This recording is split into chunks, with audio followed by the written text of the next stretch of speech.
the best hydro reaction support in the game, due in part to being essentially self-contained, requiring no other teammate to function at his best. Meanwhile, his damage reduction and stagger resistance can also be seen as roundabout DPS, in that you don't have to dodge or switch off to heal as much compared to the others. He's definitely still the most party-agnostic hydro unit in the game, comfortably fitting into any hydro team comp you can think of. Taser, Bloom Freeze, Vaporize, National, you name it. So while he's no longer the strongest or even most optimal hydro support in my humble opinion, he's still the most flexible and versatile, while offering just enough DPS support to where you can't penalize them for lack thereof. At least for me, the biggest virtue of Xingqiu is how consistent of a support he is. This guy's just too stable of a pick to not be put in the top 10.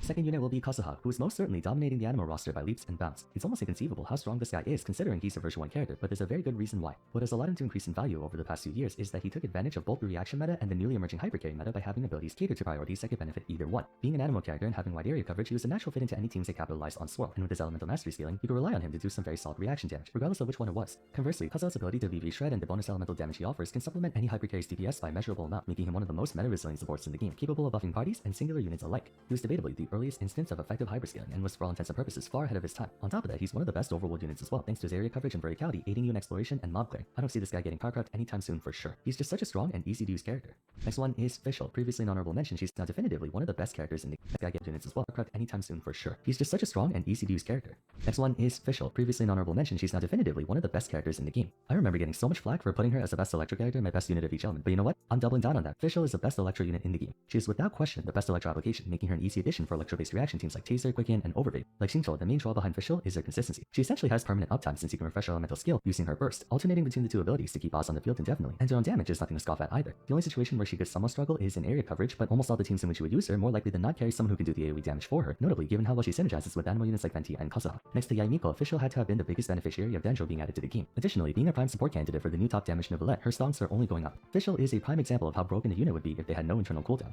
I suppose while we're covering the Power 5, let's talk about Bennett. The general consensus on Bennett is that while overall demand for him being in almost every team comp has decreased, in the teams that still make use of him, he's the literal heartbeat that makes him function. For me though, Bennett earns a spot in the top 10 for being far and away the most cost-effective character in the game. While the vast majority of 4 stars are evaluated as C4 or more often C6, Bennett reaches near optimal efficiency from C1, and you pretty much can throw anything you want in him without thinking. Pragmatically, the only thing he cares about is the base attack on his weapon and energy recharge. That is all he needs to start giving over 1,000 attack and tons of healing for your party. This kid is still one of the best supports for how easy he is to gear up, how easy he is to use, and how he has a perfect balance of damage and sustainability to fuel any team that cares about attack. In fact, the conspiracy theory some of you have come up with is that Bennett is the reason so many units now have some other kind of scaling like health, defense, or elemental mastery, because any attack scaler would instantly use Bennett, and honestly, that's not too far off from being true. I feel like miHoYo is intentionally trying to make teams that don't synergize with Bennett, which goes to show you how stupid broken he is. If this was a top 10 video for free-to-plays, this guy would easily be number 1.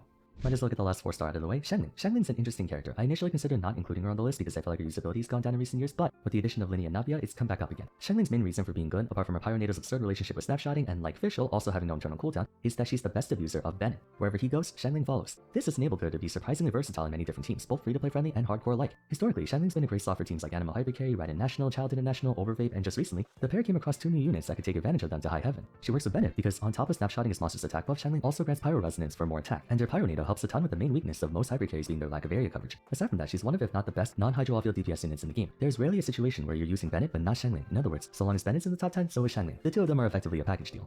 Let's get some new blood in here, or rather new water. Most of you guys know by now that I have a higher opinion of supports than damage dealers when it comes to RPGs, and for good reason. They're used more often on average. But if I had to add 1 or 2 DPS units to this list, one of them would definitely have to be Neuvillette. I know I'm beating a dead horse at this point, having gassed him up to you a million times, but it really needs to be said. This guy's the biggest main DPS power creep we've seen in a very long time. Virtually every other hypercarry unit has a deficiency in something. Hu Tao's uptime could be a bit better. Linny has 4 area coverage. Ayaka gets screwed if her target moves out of her burst. Shogun needs to stack up chakra for maximum burst. Shao kills himself if you don't have someone else to heal him. Neuvillette doesn't really have a weakness. This guy has single target DPS, area coverage, extended uptime given he can fire 3 hydro pumps in one rotation. Self-recovery, ridiculous DPS guy. He can swap to his party then swap back without missing a beat, unlike Shogun or Hu Tao who lose their buff if they do. There are other units who, in very theoretical conditions, can surpass him in damage, but he is by far the best when it comes to in practice. He's the most brain-dead hypercarry in the game. Like I said in my team's video, Neuvillette is so broken that when he came out, one of the best performing Spylobists was him. Literally just him, no one else. Not only is he overpowered at base, but he can abuse almost all the game's best DPS supports, Furina, Yella, and Kazuha Fischl. If you're a new player and are wondering which DPS unit to look out for in the near future, Neuvillette, no question. Provided there are no hydro immune targets, this guy will waste everything with a single left click. It's criminal how overtuned he is, especially in tandem with this guy will DPS unit to look out for in the near future, Neuvillette, no question. Provided there are no hydro immune targets, this guy will waste everything with a single left click. It's criminal how overtuned he is, especially in tandem with the next character.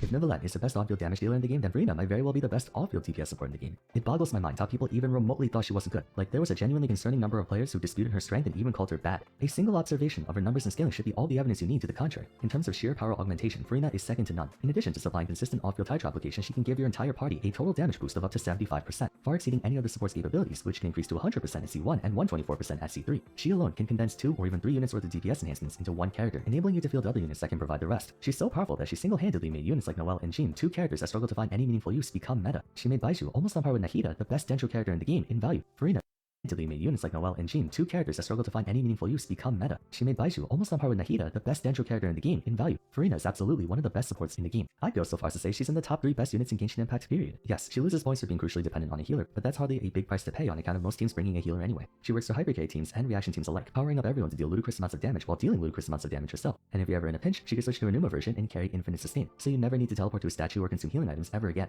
Do not pass up this character the next time you see her. If you have Jean, Kokomi, or Baizhu, then definitely don't pass her up. Enough gushing about the Hydro Archon, now let's gush about the Dendro Archon. Next character will be Nahida. Nahida wasted no time cementing herself as the Dendro unit of choice for almost every possible team you can think of, even after Farina elevated Baiju's usability. Based on speculation, there doesn't seem to be any new Dendro units coming out in the immediate future, meaning Nahida is at no risk of losing a spot. Like Farina, Nahida has Archon privilege, amazing base numbers, and that she can do quite a bit of DPS with her skill, especially with her burst. She can give tons of elemental mastery and scales off it herself. She has permanent uptime and fantastic area coverage with both the skill and burst, covering the entire space of a Spiral Abyss chamber. She can be used on-field or off-field and be extremely effective at both as well. I think the best thing about her though is that she breaks the rules of the game. Though it's attached to a constellation and not in her base kit, the simple fact that Nahida can make reactions critically strike is just flat out cheating, and I love every bit of it. Overall though, she's one of those units who can do everything, with her only weakness being her lack of defensive utility, which considering everything else she can do, you can easily afford a party slot to bring in a tank or a healer. Nahida is the strongest character of the strongest DPS element. Even with the rise of hyper carries, Dendro will not be dwindling in value anytime soon. Being an Archon, I doubt miHoYo will release anyone stronger than her anytime soon either. Also, let's not forget, her overworld passive is a massive quality of life convenience to have, one of the better ones out there for sure. 2 more units to go. Second to last one will be Yelan. No surprise why she's on this list. She's basically Xingqiu who trades damage reduction, stagger resistance, and a bit of Hydro application for increased mobility, token crowd control, damage augmentation, and staggering off-field DPS. Yelan was one of the most influential characters to be released in version 2, despite version 2 being flushed with game-changing units like Shogun